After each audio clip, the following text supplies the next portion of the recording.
Tout ce que l'esprit de l'homme peut concevoir et croire, il peut l'accomplir.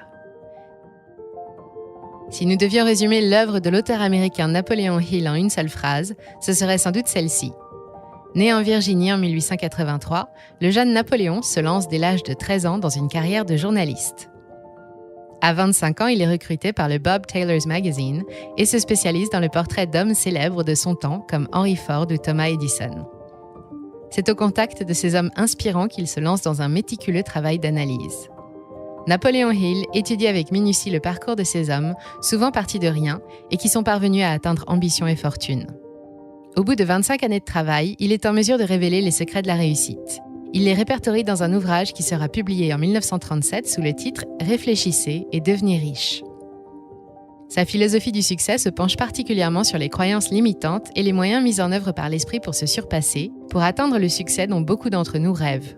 Des enseignements loin d'être dépassés moins d'un siècle plus tard, tant les réflexes de nos cerveaux et notre instinct sont restés les mêmes. Nous vous livrons aujourd'hui 6 des résultats passionnants que contient cet essai, trop souvent méconnu du public. Alors installez-vous et prenez des notes, mais avant cela, et si vous voulez soutenir notre chaîne pour toujours plus d'actualités et de comparatifs, n'oubliez pas de vous abonner et de rejoindre notre fil Telegram. Rendez-vous dans le descriptif pour les liens et bienvenue sur Money Radar.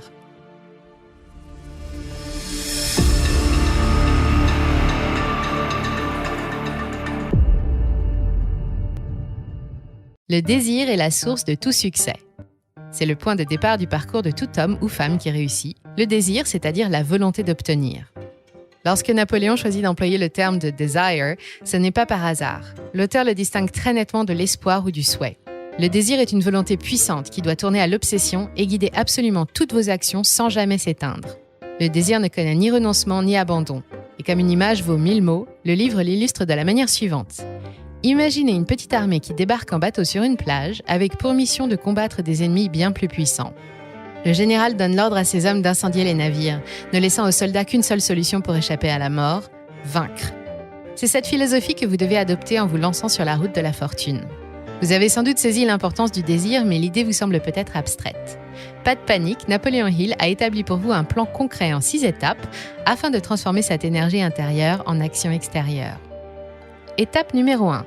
Déterminez le montant exact de l'argent que vous souhaitez amasser. Ensuite, choisissez ce que vous êtes prêt à donner en échange de cet argent.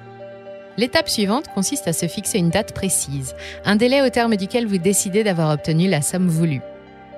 4e étape, mettez en place un plan d'action concret et commencez à l'appliquer immédiatement. Par la suite, et c'est l'étape suivante, il vous faut tenir un carnet de bord de vos avancées qui vous permettra de savoir où vous en êtes. La dernière étape est à appliquer au réveil et au moment de vous coucher quotidiennement. Lisez à voix haute votre carnet de bord pour habituer votre cerveau à cette bataille que vous menez. Le pouvoir de l'imagination et de l'autosuggestion ne sont pas à prendre à la légère. Et c'est ce que nous allons voir plus en détail. Ayez foi en votre succès. Comment parvenir à croire réellement et profondément en notre réussite ? Napoléon Hill nous explique que nous avons tous à disposition une arme redoutable pour parvenir à avoir foi en nous-mêmes, l'autosuggestion.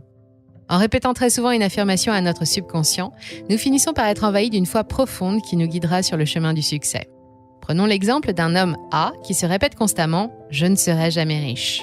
Il finira par être convaincu de la véracité de cette information et, prophétie autoréalisatrice, par se comporter de manière à ne jamais devenir riche. À l'inverse, un homme B qui se répéterait chaque jour « Je vais gagner 100 000 € » finirait par convaincre son subconscient qui lui-même agirait de manière positive sur ses actions. D'où l'importance de toujours privilégier les pensées positives et de chasser immédiatement les idées noires. N'oubliez pas que votre désir doit se traduire en un objectif bien précis et que cet objectif, vous devez le planter dans votre subconscient. Prenez également 30 minutes par jour pour visualiser avec précision la personne que vous voulez devenir. Le mécanisme sera le même et vous tendrez à vous rapprocher naturellement de votre idéal. La connaissance est primordiale. Napoléon Hill fait une distinction entre la connaissance générale ou culture générale et la connaissance spécifique d'un domaine. Trop souvent, le système éducatif ne nous enseigne qu'un savoir très général qui nous est peu utile dans le monde pratique. Le conseil de l'auteur est le suivant. Ne pensez surtout pas que la fin des études marque également la fin de l'apprentissage.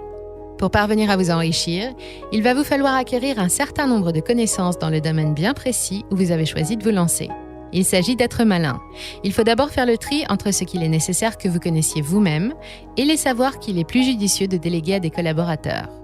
Ensuite, il vous faudra trouver des manières de vous faire enseigner, par observation ou éducation, tout ce que vous devez savoir sur tel produit ou tel service. Et c'est un processus qu'il vous faudra répéter toute votre vie.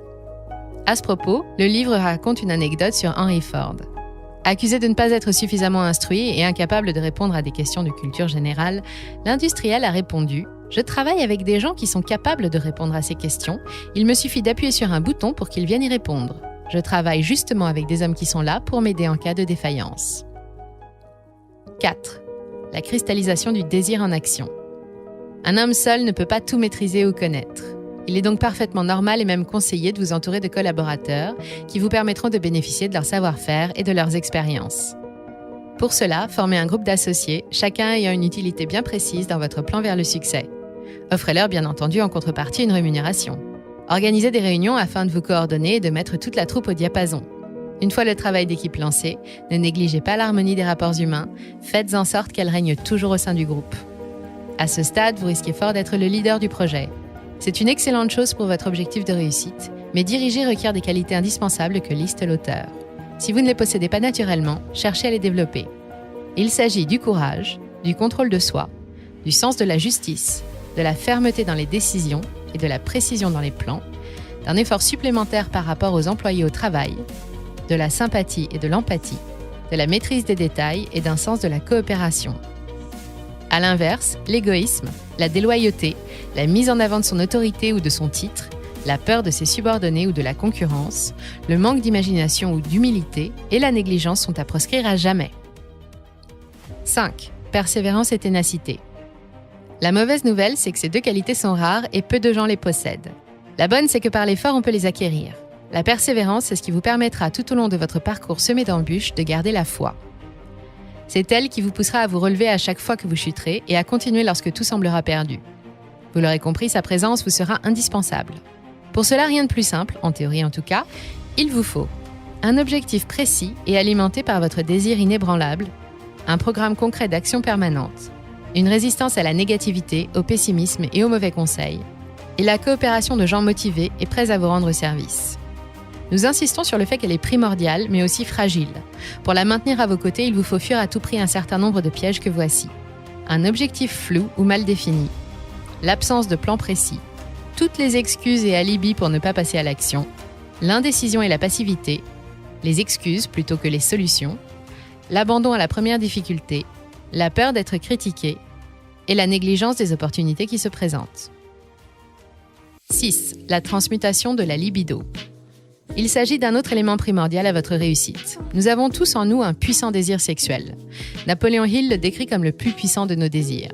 Il s'agit là encore d'une arme et d'une force redoutable que nous nous devons d'utiliser à bon escient. L'auteur estime qu'il serait dommage de se servir de l'énergie immense qu'il nous procure uniquement à des fins de reproduction ou de plaisir physique.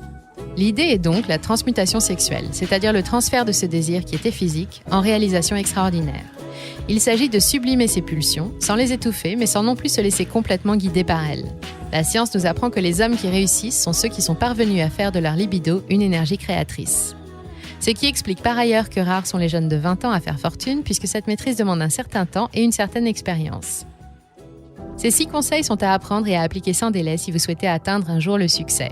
Ils ont fait leurs preuves et restent entièrement valables plus de 80 ans après la parution de l'ouvrage « Réfléchissez et devenez riche ». Napoléon Hill vous recommande également tout au long de son ouvrage de vous débarrasser tant que possible de toute forme de peur. Il s'agit d'une émotion et par conséquent de quelque chose sur lequel vous avez le pouvoir et le contrôle. Il existe d'après lui 6 formes de peur différentes. La peur de la pauvreté, vous vous imaginez ruiné, à la rue et par conséquent vous n'avez pas le courage d'investir votre argent. La peur de la maladie, qui comme le décrit le principe de l'autosuggestion risque justement de vous faire tomber malade. La peur d'être critiqué, ensuite, qui bloque tout esprit d'initiative, toute action qui irait à contre-courant. La peur de perdre un amour, quant à elle, est responsable de la jalousie et peut vous dévorer complètement de l'intérieur. La peur de vieillir, enfin, et surtout la peur de la mort, qui est la plus cruelle de toutes.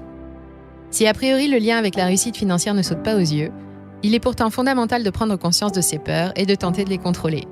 Toute pensée négative parasitera votre subconscient et votre cerveau tout entier et vous ralentira grandement sur le chemin de la réussite. En somme, réfléchissez et devenez riche est bien plus qu'une liste de conseils pratiques. C'est une véritable philosophie de l'existence. Si cette vidéo vous a inspiré, n'hésitez pas à vous procurer le livre de Napoléon Hill pour approfondir les concepts évoqués ici.